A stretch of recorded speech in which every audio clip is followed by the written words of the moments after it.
राधे राधे, जय श्री श्याम। मित्रों, स्वागत है आपका हमारे चैनल में एक और नए ज्ञानवर्धक प्रसंग के साथ। तो मित्रों, आपसे एक विनती है कि जिसने भी हमारे चैनल को सब्सक्राइब नहीं किया है वह हमारे चैनल को सब्सक्राइब कर लें, क्योंकि आपका एक सब्सक्राइब हमारे लिए बहुत महत्व रखता है। और आप वीडियो को पूरा ही देखना, तभी आपके समझ में आएगी।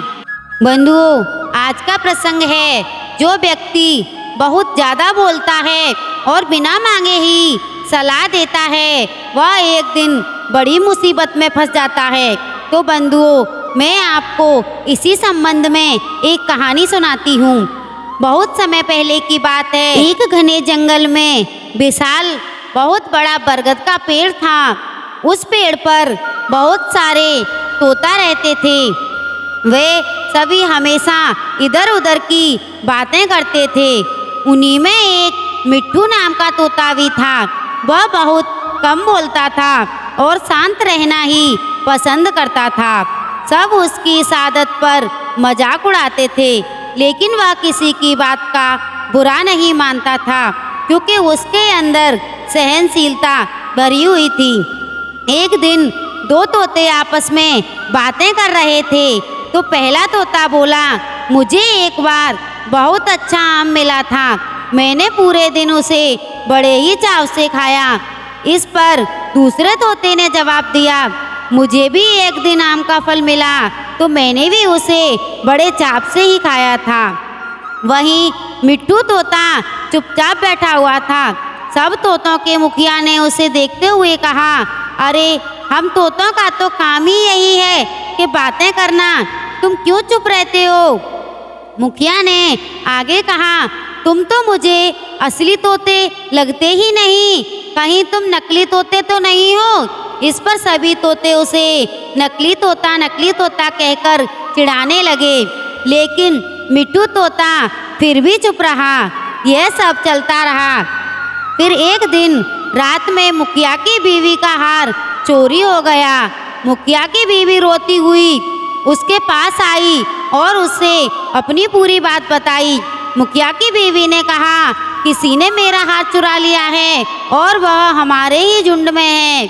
यह सुनकर मुखिया ने तुरंत सभा बुलाई। बंधुओं, सभी तोते तुरंत सभा के लिए इकट्ठा हो गए। मुखिया ने कहा कि मेरी बीवी का हार चोरी हो गया है और मेरी बीवी ने उस चोर को भागते हुए भी देखा है। वह चोर आप लोगों में से कोई एक है। यह सुनकर सभी तोते हैरान हो गए। तो उन तोतों का मुखिया बोला कि उसने अपने मुंह को कपड़े से ढककर रखा हुआ था, लेकिन उसकी चोंच बाहर निकली हुई थी। उसकी चोंच लाल रंग की थी।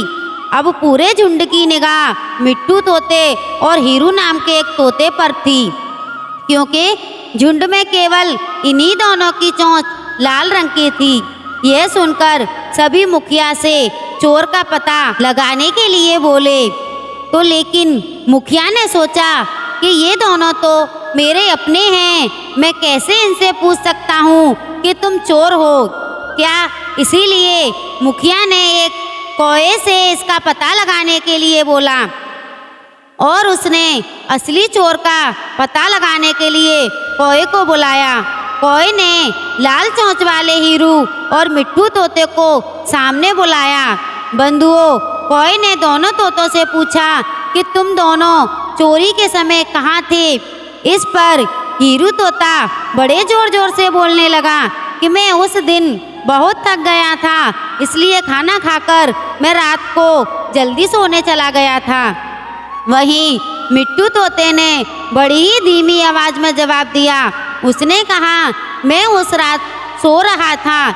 इस बात को सुनकर कौए ने फिर पूछा, तुम दोनों अपनी बात साबित करने के लिए क्या कर सकते हो? इस पर हीरू तोता फिर बड़ी तेज आवाज में बोला, मैं उस रात सो रहा था। मेरे बारे में तो सब जानते हैं कि मैं चोरी नहीं कर सकता।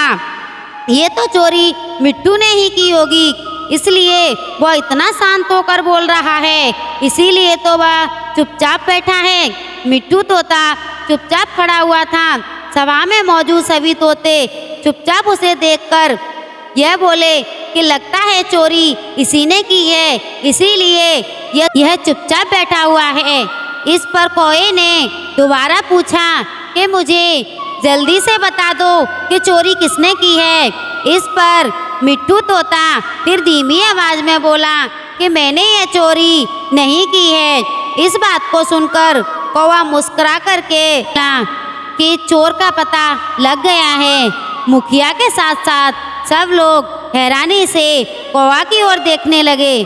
कौए ने बताया कि चोरी हीरू तोते ने ही की है। इस पर मुखिया ने पूछा कि आप यह कैसे कह सकते हो। कौए ने मुस्कुराकर कहा, हीरू तोता बड़े जोर जोर से बोलकर अपने झूठ को साबित करने में लगा हुआ है, जबकि मिट्ठू तोता जानता है कि वह सच बोल रहा है, इसलिए वह अपनी बात आराम से कह रहा था। कौए ने आगे कहा, वैसे भी हीरू तोता बहुत ज़्यादा बोलता है, उसकी बात पर तो भरोसा नहीं किया जा सकता। इसके बाद हीरू ने अपना जुर्म कबूल कर लिया और सभी से माफ़ी मांग ली।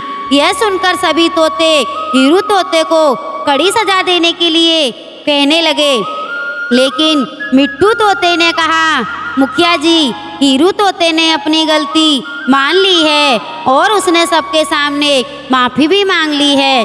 उससे पहली बार यह गलती हुई है, इसीलिए उसे माफ़ किया जा सकता है।